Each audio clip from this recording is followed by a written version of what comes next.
사랑합니다. 오늘도 찬양으로 하늘문을 열어주셨는데 말씀으로 우리들의 심령을 주님께서 풍성하게 채워주실 것을 소망 가운데 확신합니다. 내 삶이 예수님을 나타내면 얼마나 좋을까요? 나를 보고 예수 믿는 사람, 예수님 잘 안 믿어지다가 나를 보고 예수님 확 믿어지는 사람들이 많이 있으면 얼마나 큰 축복일까요? 또 나를 통해서 하나님 나라가 이 땅에 세워지는 것을 확인할 수 있는 사람들이 있다면 그것은 정말 큰 축복이 되리라고 생각합니다. 이런 관점에서 보면 오늘 다루게 될 세례 요한의 생애는 분명히 커다란 축복이었습니다. 지난주에 나눈 것처럼 그는 예수님을 전하는데 아주 거의 미친 사람이라고 해도 과언이 아니죠. 어떤 환경에서도 예수님을 볼 수 있도록, 예수님을 안내하도록, 보라 나를, 이 아니고 보라 어린 양을, 세상 죄를 지고 가는 어린 양을 보라, 이렇게 예수님을 증거하는 일에 온 마음이 들여져 있었습니다. 예수님을 어린 양으로 증거하는 것은 예수님을 왕으로 혹은 유대인들이 기다리던 정치적인 메시아로 증거하는 것보다 더 많이 어려운 일이었습니다. 우리가 무엇인가를 증거할 때 그 증거하는 내용이 세상 사람들도 관심이 있고 세상 사람들이 쉽게 귀 기울이는 것이라면 우리는 그거 증거하는 거 어렵지 않습니다. 신납니다. 예를 들면 이 시대에 아주 유명한 연예인, BTS라고 해볼까요? 내가 BTS를 소개한다 그랬을 때는 소개하기 전부터 다 사람들은 열광하고 있습니다. 그걸 소개하는 나 자신도 좀 이렇게 주가가 올라간다 생각할 수 있을 겁니다. 그런데 어린 양, 그 희생제물로 드려질 어린 양, 그 어린 양을 소개하는 것은 그다지 쉬운 일이 아니었습니다. 요한은 예수님을 왕이요 메시아로 선택하여서 소개한 게 아니라 어린 양으로 소개하고 있다는 것이죠. 그만큼 그는 예수님을 증거하는 일에 몰두하고 있었고 그 증거에 열매가 나타나고 있었습니다.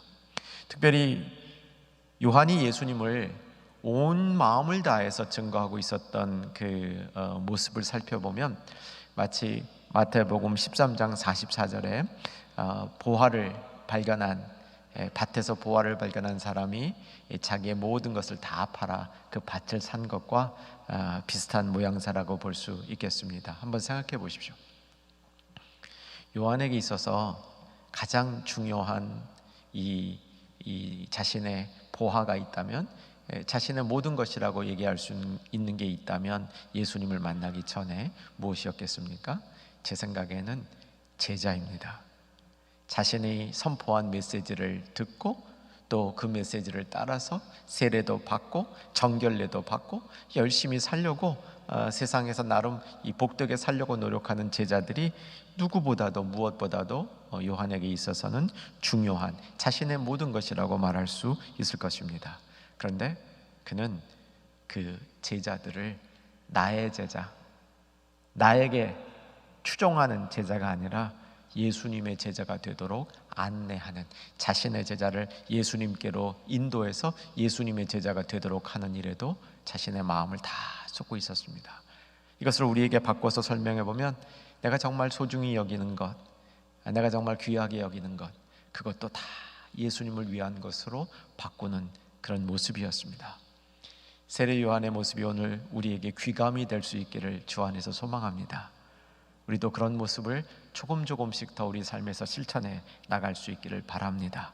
저는 본문을 한번 보시기 바랍니다. 35절, 36절 보겠습니다. 35절과 36절 같이 읽습니다. 또 이튿날 요한이 자기 제자 중 두 사람과 함께 섰다가 예수께서 거니심을 보고 말하되 보라 하나님의 어린 양이로다. 똑같이 늘 하던 대로 예수님을 하나님의 어린 양으로 증거하면서 이 두 제자, 자신의 두 제자가 그 말을 듣고 예수님을 따르도록 안내하고 있습니다. 37절 보시면 두 제자가 그의 말을 듣고 예수를 뭐하거늘? 따르거늘. 두 제자가 예수님을 따를 수 있도록 안내하는 것이 그의 임무였다는 사실입니다. 저는 오늘 이 말씀을 통해서 우리가 이제 이 말씀을 잘 배우고 이 말씀을 담아서 오늘 기도할 테인데, 이 말씀 속에는 예수님의 제자가 되는 세 가지 모습이 나타납니다. 그 모습을 하나씩 살펴보려고 합니다. 첫 번째, 예수님의 제자에게 반드시 나타나는 모습은 예수님을 따르는 겁니다. 사랑하는 여러분, 예수님의 제자 되기를 이 저녁에 다시 한번 소망하십시다. 누구의 제자요? 예수님의 제자입니다. 세례 요한의 제자가 아니라 예수님의 제자입니다.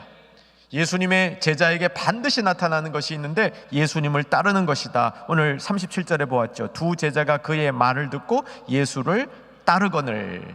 예수님을 따른다는 말은 몇 가지 그 모습으로 살펴볼 수 있는데, 사실은 예수님의 제자가 되는 전체 과정을 예수님을 따른다, 이렇게 설명할 수 있습니다. 첫 번째 단계에서 예수님의 제자가 되려면 관심이 있어야 됩니다. 자, 사랑하는 여러분, 오늘 예수님에 대해서 관심을 가지고 이 저녁에 주 앞에 나오셨습니까? 이 특별히 대면 예배로 나오신 분들은 상당히 복잡한 교통 사정을 뚫고 여기까지 오셨을 겁니다. 금요일 저녁이 되면 이 주변이 좀 더 많이 복잡합니다. 그것을 뚫고 여러분 오셨을 겁니다. 여러분, 대면 예배 안 나오신 우리 충현의 가족들도 이 시간을 지켜서 영상 앞에 서려고 나름 부산하고 부지런히 하루 일과를 마무리하고 이 자리에 있을 겁니다.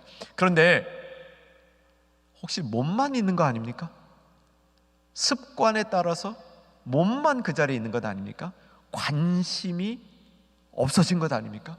자, 이 시간에 빨리 자신을 점검하시기 바랍니다. 예수님에 대한 관심이 내가 줄어들었다면, 상당 부분 없어졌다면, 오늘 이 저녁 이 말씀 이 시간을 통해서 예수님에 대한 관심으로 채워지는 복된 성도 되기를 소망하십시다.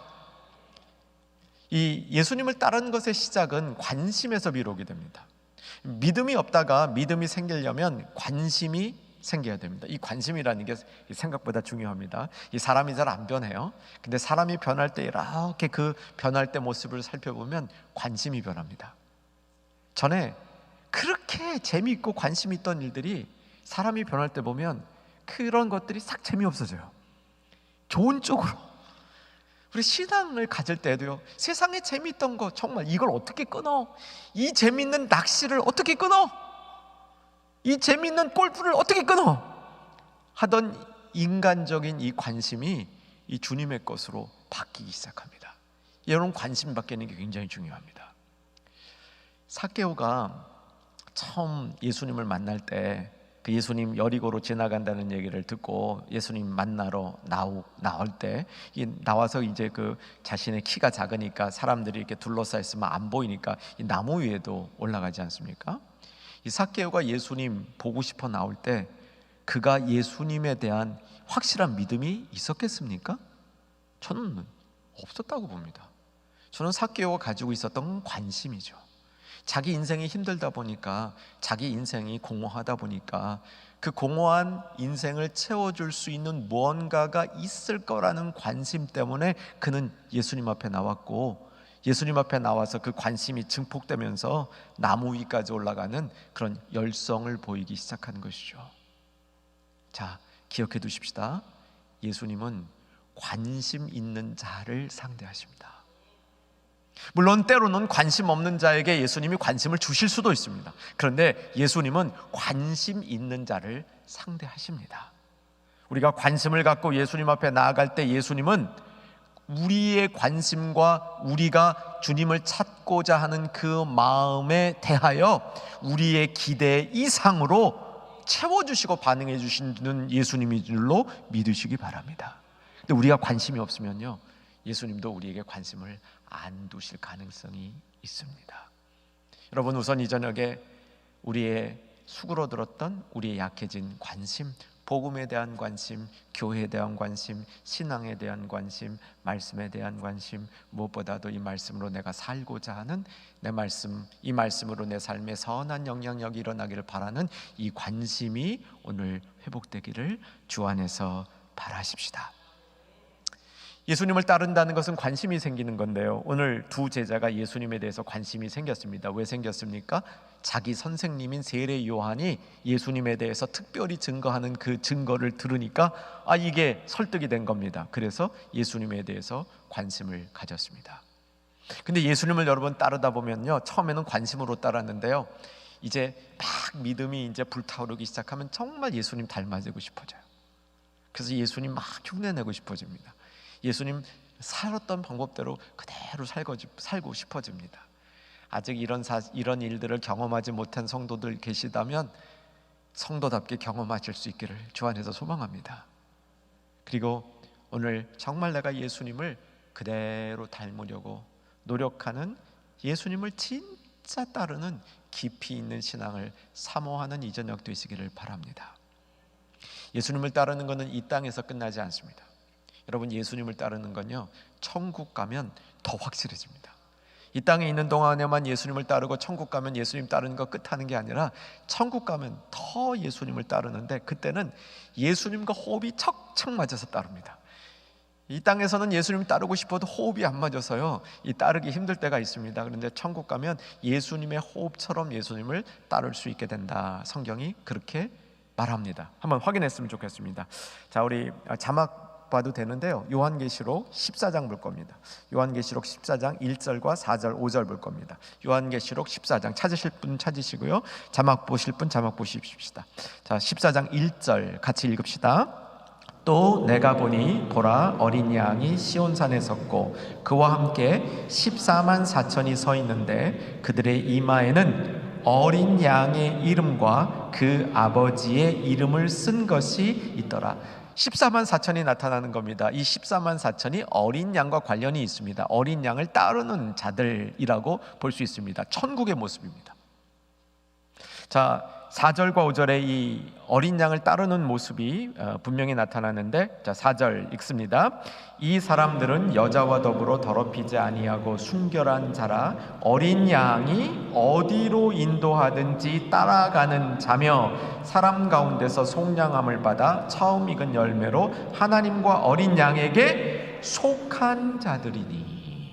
5절, 그 입에 거짓말이 없고 흠이 없는 자들이더라. 어린 양께 속한 자. 근데 어린 양을 따르는데 완전히 어린 양과 호흡을 같이 해서 따르는 겁니다. 이게 천국 가면 있을 모습이죠. 자, 기억하십시다. 예수님의 제자는 예수님을 따르는 자입니다.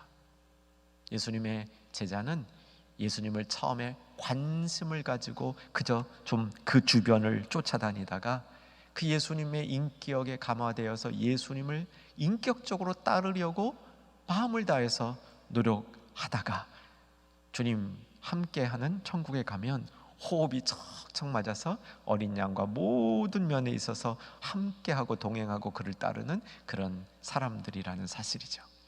자, 예수님을 따르는 제자의 모습이 나의 모습이요 내 안에서 이루어지는 평생의 삶이 되기를 주 안에서 소망하십시다. 두 번째, 오늘 본문으로 다시 요한복음 1장으로 돌아와 주시면 두 번째 이 제자들에게 꼭 나타나는 모습이 있습니다. 자, 오늘 본문을 보면서 확인할 터인데 38절 같이 한번 읽읍시다. 예수께서 돌이켜 그 따르는 것을 보시고 물어 이르시되 무엇을 구하느냐 이르되 랍비여 어디 계시오니까 하니 랍비는 번역하면 선생이라. 계속 예수께서 이르시되 와서 보라. 그러므로 그들이 가서 계신 데를 보고 그날 함께 한 번 더 함께 때가 10시쯤 되었더라. 예수님과 함께 거하는 것이 제자들에게 반드시 나타나야 하는 이 두 번째 모습이라고 할 수 있겠습니다. 예수님과 함께 거한다, 그 안에 머문다, 거한다, 함께 산다 같은 개념입니다.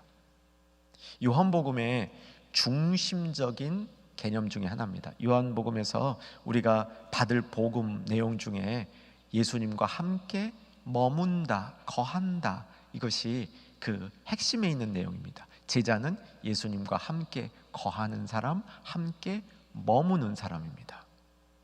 자, 요한복음에 나타나는 이 머문다 가르침을 이제 둘로 정리해 봅니다. 첫째, 요한복음 1장에 태초에 하나님이 세상을 창조할 때 그때 창조의 주체이셨던 말씀이 육신이 되어서 우리 가운데 뭐 한다? 거하신다, 이렇게 되어 있죠. 우리 가운데 거하신다, 우리 가운데 사신다, 머물러 계신다, 이런 뜻이죠. 요한복음 15장에 포도나무 비유가 나오는데 이 포도나무 비유의 이 중심 가르침이 거하는 거죠. 여러분 포도나무가 있고 우리가 그 나무에 붙어 있는 거, 이게 거한다는 겁니다. 사랑하는 여러분, 교회를 제법 다니시고 신앙생활 나름 열심히 하셨죠? 그러신 줄 믿습니다. 더 열심히 하실 수 있기를 우리 같이 소망해 보십시다. 우리 신앙생활 하면서 배운 게 중에 이런 거 있잖아요. 예수 안에 거하라. 그 안에 머물러 있어라. 그 예수 안에 거한다, 예수 안에 머물러 있다, 이게 도대체 무슨 의미냐? 요한복음 15장 포도나무 비유를 보고 그 핵심을 잡아야 되는 겁니다. 가지가 나무에 붙어 있는 거, 이거를 거한다고 얘기하는 겁니다. 그래서 나무로부터 영양분을 받아서, 나무로부터 생명력을 공급받아서 나무와 연결되어져 있는 이 상태를 그 안에 거한다, 이렇게 설명하고 있는 겁니다. 확인하십시다. 포도나무 비유로 갑시다. 요한복음 15장, 자막도 뜰 겁니다. 그러나 성경 찾으신 분들 한번 요한복음 15장으로 가보십시다. 요한복음 15장 1절 제가 읽어드립니다. 나는 참포도나무여 내 아버지는 농부라. 2절 물은 내게 붙어있어 열매를 맺지 아니하는 자는 아버지께서 그것을 제거해 버리시고 무릇 열매를 맺는 가지는 더 열매를 맺게 하여 그것을 깨끗하게 하시느니라. 이렇게 시작이 되죠. 이제 4절과 7절을 읽을 겁니다. 4절 찾으셨죠? 자막도 뜹니다. 읽겠습니다. 내 안에 거하라. 나도 너희 안에 거하리라.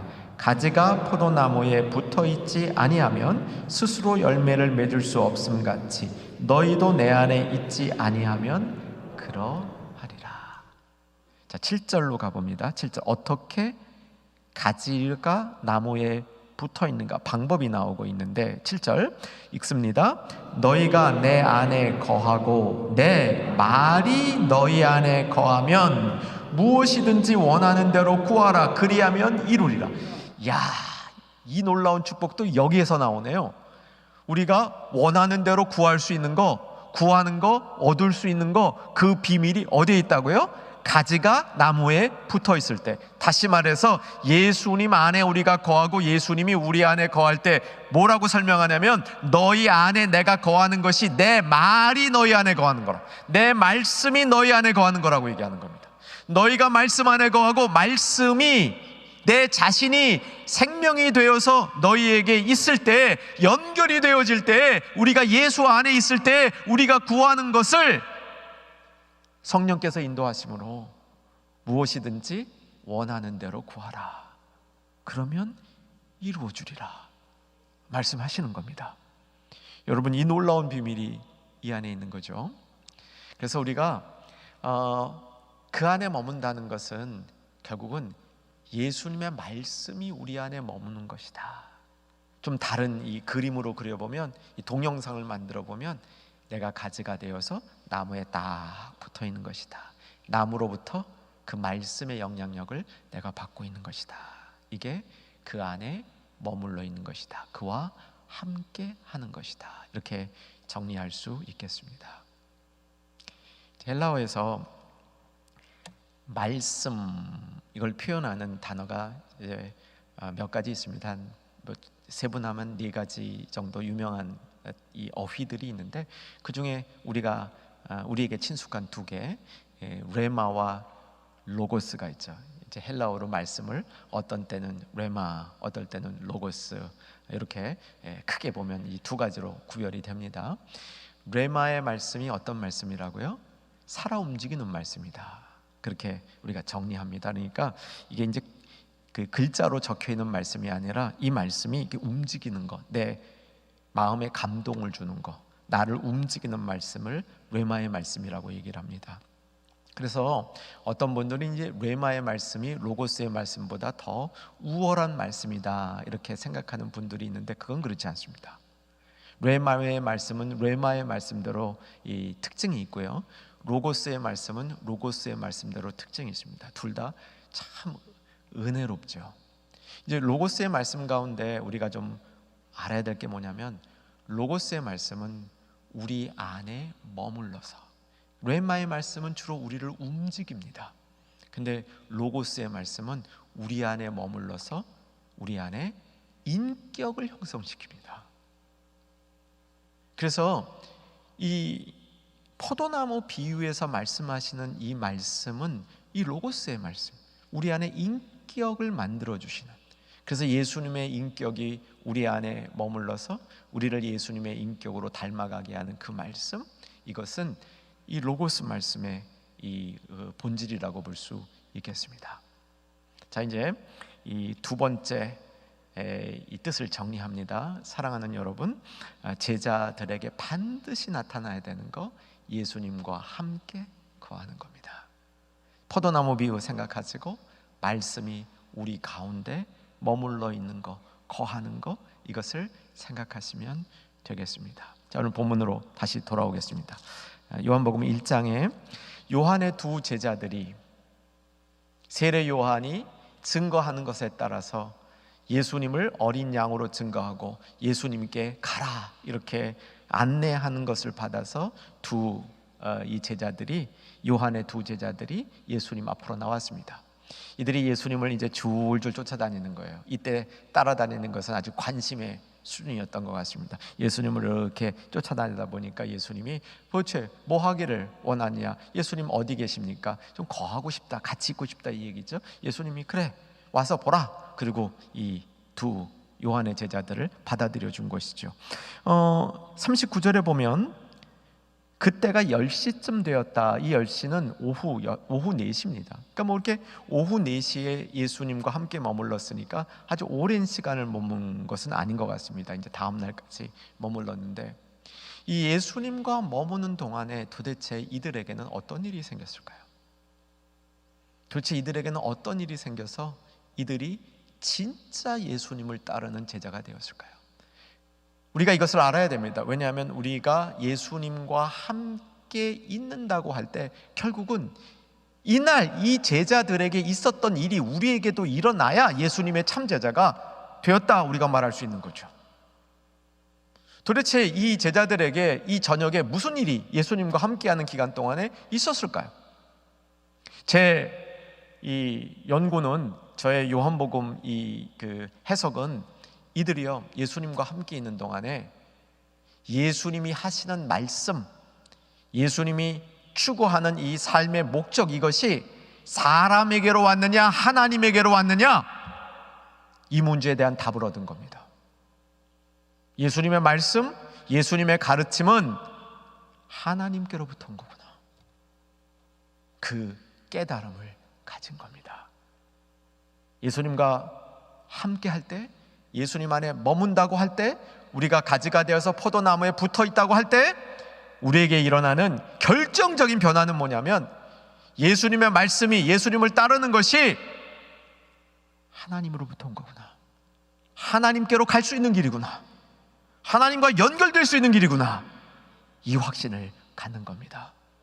여러분, 예수님과 함께 하시기를 주의 이름으로 축원합니다. 그 함께하는 것이 이 길이구나, 이게 생명의 길이구나, 이게 주님 앞에 가는 길이구나, 이거 다구나, 이것만 붙들고 있으면 되겠구나, 이거를 깨닫는 것이 예수님과 함께하는 삶의 본질적인 모습이라는 것이죠. 자, 이제 40절로 가니까 같이 이제 40절로 이동합시다. 40절 같이 읽겠습니다.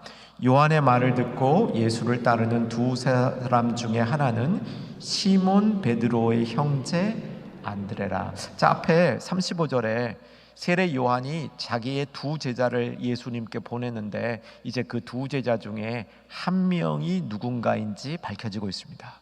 누구였습니까? 안드레인데, 안드레가 시몬 베드로의 형제라고 이렇게 설명이 되어 있습니다. 이제 브라더라고 되어 있습니다. 정확히 형인지 동생인지는 이 문맥상으로는 구별할 수 없습니다. 그냥 둘은 굉장히 가까운 형제였다, 이렇게 볼 수 있겠습니다. 자, 이제 시몬 베드로라. 자, 그 다음 절을 눈여겨 보셨으면 좋겠습니다. 41절 제가 읽겠습니다. 그가 먼저 자기의 형제 시몬을 찾아 말하되 우리가 메시아를 만났다 하고, 메시아는 번역하면 그리스도라. 이제 괄호 안에 건 친절한 번역입니다. 메시아란 말은 모를까봐 이제 요한복음을 읽던 독자들은 헬라 문화권에 있는 사람들이니까 메시아는 히브리어거든요. 그러니까 모를까봐 번역해 준 겁니다. 그가 먼저, 안드레가 먼저 시몬 베드로, 자기 형제에게 가서 자기에게 일어난 일을 얘기하고 있습니다. 세 번째, 제자에게 반드시 나타나는 모습입니다. 증거하게 되어 있습니다. 안드레에게 있어서 베드로는 가장 가까운 사람이었던 것 같아요. 그냥 형제 정도가 아닌 것 같습니다. 막역한 형제였던 것 같습니다. 형제 사이도 조금 안 좋은 분들이 있죠. 근데 형제 사이가 너무 끈끈한 사람들도 있습니다. 진짜 형 동생이 죽고 못 사는 그런 형제들도 있죠. 베드로하고 안드레하고 아마 그런 사이가 아니었는가라는 생각이 듭니다. 안드레가 예수님을 만나고 나니까, 정말 좋은 것 만나고 나니까 무슨 생각이 들었습니까? 제일 먼저 자기에게 소중한 사람 앞에 그 말씀을 들고 가는 겁니다. 이 베드로에게 말씀을 들고 가서 전한 말이 뭐였습니까? 뭐라고 전합니까? 우리가 메시아를 만났다 하고, 아마 요 우리가는 아마 이제 다른 두 명이니까 그 친구랑 나랑 예수님을 만났다, 이렇게 베드로에게 증거할 것 같아요. 이제 메시아를 만났다, 메시아를 찾았다, 이렇게 설명을 하고 있는 겁니다. 여러분, 이 말은 우리에게 조금 번역을 해서 우리가 듣는 게 좋습니다. 우리에게 정리해 두는 게 좋습니다. 번역이라 하면 적용이죠. 이 당시에 안드레가 메시아를 만났다. 여러분, 이게 우리에게는 어떤 의미로 정리해 두면 좋을까요? 저는 이렇게 묵상해 봤습니다. 베드로하고 안드레는요, 인생의 많은 문제를 이 형제가 논의했던 것 같아요. 고민도 같이 논의하고, 어떻게 하면 더 잘 의미 있게 살을까라는 인생의 목적 문제도 둘이서 심도 있게 논의했던 것 같습니다. 어쩌면 이 둘은 어떻게 하면 돈을 많이 벌까 하는 세상에서의 성공 문제도 논의했을지 모르겠습니다. 아니면 유대인으로서 이 종교 생활에 어떻게 하면 좀 더 거룩한 삶을 살 건가, 이것도 둘이서 많이 논의했을 수 있겠습니다. 그러면 베드로에게 가서 내가 메시아를 만났다, 찾았다, 이것은 어떤 의미라고 여러분 적용해 볼 수 있겠습니까? 여러분, 누구에게 가서 내가 만난 예수님을 증거할 때 나는 메시아를 만났다, 이렇게 요 문자 그대로 증거하면 그분이 받아들이겠습니까? 이거 뭔 소리야? 메시아가 뭐야? 여기 요한복음에 있는데 괄호 열고 그리스도 괄호 닫고, 이렇게 하면 이게 증거가 되겠습니까? 될 수도 있겠죠. 그런데 도대체 안드레가 예수님을 만나고 그 예수님이 하나님께 가는 길이라는 사실을 알고 이 좋은 것을 베드로, 가장 친한 사람에게, 가장 중요한 사람에게 전달할 때 뭐라고 증거했겠습니까? 저 같으면 이렇게 얘기할 것 같아요. 베드로, 내 형제, 형님, 우리가 그토록 고민하던 문제의 정답을 찾았다. 우리가 그렇게 찾으려고 했던 그 길을 찾았다. 우리가 그렇게 몰라 하던 방법을 찾았다. 목마르던 방법을 찾았다. 이렇게 얘기할 것 같아요. 그게 안드레가 만났던 예수님의 모습이라고 믿습니다. 내가 찾던 인생의 길, 정답, 바로 이렇게 가면 되겠구나, 이렇게 하면 되겠구나. 감정적으로 얘기하면요, 베드로, 내가 마음이 뻥 뚫렸다, 답답하던 내 인생이 뻥 뚫렸다, 이렇게 말할 것 같아요. 야, 같이 한번 이 길을 가보자, 이렇게 말했을 것 같습니다. 여러분, 이 안드레의 마음, 심정을 우리가 이해할 수 있어야 됩니다. 그가 무슨 말을 했는가, 그 말이 메시아가 뭐냐, 그 의미가 뭐냐, 이렇게 접근하는 것보다 정말 내가 인생의 정답을 만났다, 이게 예수 그리스도의 제자의 모습입니다. 여러분, 예수님의 제자이시길 사모합니다. 여러분, 제자로 꼭 쓰셔야 됩니다. 이 한규삼 목사의 제자 될 필요 없습니다. 예수님의 제자가 되는 거죠. 저는 안내양입니다. 안내양. 여러분들이 예수님에게 잘 갈 수 있도록 안내해주는 안내양입니다. 근데 그 안내를 받을 때 무슨 안내를 받아야 되냐면 정답을 찾았다. 이렇게 하면 인생의 문제가 풀리는 길을 찾았다. 이렇게 가면 내 인생이 허비되지 않고 낭비되지 않는 그 길을 찾았다. 이렇게 다른 사람에게, 특별히 가까운 사람에게 소개할 수 있는 모습이 제자들의 모습이 되는 겁니다. 자, 이제 오늘 이 저녁에 우리를 좀 정비하십시다. 예수님께로부터 멀어졌던 관심을 다시 예수님께로 돌리고 예수님 안에 머물면서 그와 함께하면서 가지가 나무에 붙어서 영향을 받듯 말씀이 내 안에 머물러 거해서 내 인격을 변화시킬 수 있는 일을 다시 한번 소망하시면서 이제 내가 삶의 현장에 가까이 있는 사람들에게 정답을 찾고 길을 알고 있는 사람으로서 그들 앞에 쓸 수 있기를 주 안에서 소망하시기를 바랍니다. 41절, 그렇게 먼저 안드레가 베드로에게 전했고 이제 베드로가 드디어 예수 앞으로 나옵니다. 42절 읽겠습니다. 데리고 예수께로 오니 예수께서 보시고 이르시되 내가 요한의 아들 시몬이니 장차 게바라 하리라 하시니 게바는 번역하면 베드로라. 이제 베드로가 이제 그 당시 이제 진짜 그때 이름은 시몬이었죠. 시몬. 그래서 우리 시몬 베드로 이렇게 얘기를 하죠. 그러니까 정식 이름은 시몬입니다. 베드로, 게바 다 별명입니다. 예수님을 만나면서 별명을 얻게 된 겁니다. 그 시몬이 게바라는 별명을 갖게 되는데 이 게바가 반석, 바위라는 뜻이고요. 이제 큰 바위다 이런 뜻이고 그 바위라는 말은 아람어, 뭐 히브리어라고 생각해도 좋고 아람어인데 그걸 또 헬라어로 바꾸니까 베드로, 이름이 이렇게 복잡해진 거예요. 원래 이름은 시몬입니다. 그런데 42절을 보면 내가 요한의 아들 시몬이니 이렇게 돼 있어요. 요한의 아들. 마태복음 16장 17절을 보십시다. 마태복음 16절 17절 자막으로 가겠습니다. 자막으로 봐주시고요. 자, 읽읍시다. 예수께서 대답하여 이르시되 바요나 시몬아 내가 복이 있도다. 여기까지. 시몬을 부를 때 뭐라고 부른다고요?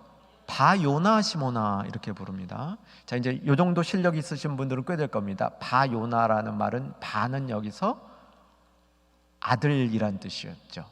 요나의 아들, 바는 아들이라는 이 히브리어입니다. 아들, 바. 근데 이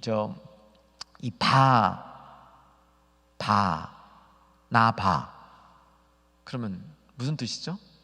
나바의 아들 되는 겁니다. 나바의 아들. 디메오 그러면 디메오의 아들 되는 겁니다. 바울 그러면 울의 아들. 요건 아닙니다. 이건 아니에요. 이렇게 가시면 틀린 겁니다. 그래서 바울은 울의 아들이 아니죠. 그런데 이 요나의 아들, 그리고 이제 여길 보니까 요한의 아들, 그러니까 요나와 요한이 같은 말인가 이렇게 생각하게 되죠. 뭐 그렇게 주장하는 학자도 간혹 있습니다. 그런데 사실은 요한과 요나는 전혀 같은 단어가 아닙니다. 요한과 요나를 같은 단어로 해석하기에는 무리가 많이 따르는 겁니다. 그러면 자연스러운 여기 번역은 뭐냐면 요한의 아들이라는 말은 어쩌면 세례 요한의 아들, 세례 요한의 아들이라고 불릴 만큼 세례 요한을 추종하던 자 이렇게 볼 수 있는 거죠. 베드로전서 5장 13절에 보면 마가를 일으켜서 내 아들이라고 얘기합니다. 마가가 베드로의 아들 아닙니다. 베드로의 아들이라는 것은 영적으로 베드로를 열심히 따르는 그런 사람이라는 뜻이 되는 거죠. 그래서 이런 그 의미가 된다면 이게 결론이 어떻게 되냐면요, 이렇게 되는 겁니다. 예수님의 제자가 되었던 처음 사람들은 원래 세례 요한의 제자였는데 이들이 예수님의 제자가 되면서 확 바뀐 겁니다. 이름이 게바, 별명으로 게바라는 베드로라는 이름이 바뀌는 것은 이제 다른 사람이 되었다, 다른 소속이 되었다, 예수님 소속이 되었다, 이렇게 바뀌는 겁니다. 이제 어느 선교사님 부부를 만났는데요, 남자 선교사님 이름이 김전도, 여자 선교사님 이름이 박하리더라고요. 처음에 박하리 전도사님을 만났을 때 이름이 참 예쁘다 그랬는데 남편 선교사님 조남이 김전도 그래가지고 좀 이상하다 그랬더니 그 전도하리 그래가지고 남편은 전도고 부인은 하리예요. 전도하리, 이게 무슨 뜻입니까? 선교사가 되면서 자기 인생이 바뀌었다는 거예요. 그 전의 이름을 내려놓고 새로운 이름을 가지면서 이제 삶이 바뀌었다는 것을 보여주는 그런 모습입니다. 시몬이 게바가 됐습니다. 시몬이 게바가 되므로 예수님의 제자가 되면서 예수님의 소속이 되면서 이전의 시몬의 시절은 다 끝나고 새로운 게바로서의 삶을 시작했다, 이런 의미가 되는 겁니다. 자, 오늘 예수님이 처음 만났던 제자들을 보면서 예수님의 제자 속에서 반드시 나타나야 하는 세 가지 모습을 살펴봤습니다. 정리하고 찬양하고 기도하겠습니다. 첫째, 예수님을 따르는 자. 둘째, 예수님과 함께 거하는 자. 셋째, 예수님을 증거하는 자. 하나 덧붙인다면 새로운 이름을 가진 자. 이렇게 정리해 볼 수 있겠습니다. 이 말씀 우리가 기도 중에 붙들면서 오늘 이 시간 이후에 찬양하고 더 깊게 기도하는 시간 갖기를 소망합니다. 428장 찬양하겠습니다.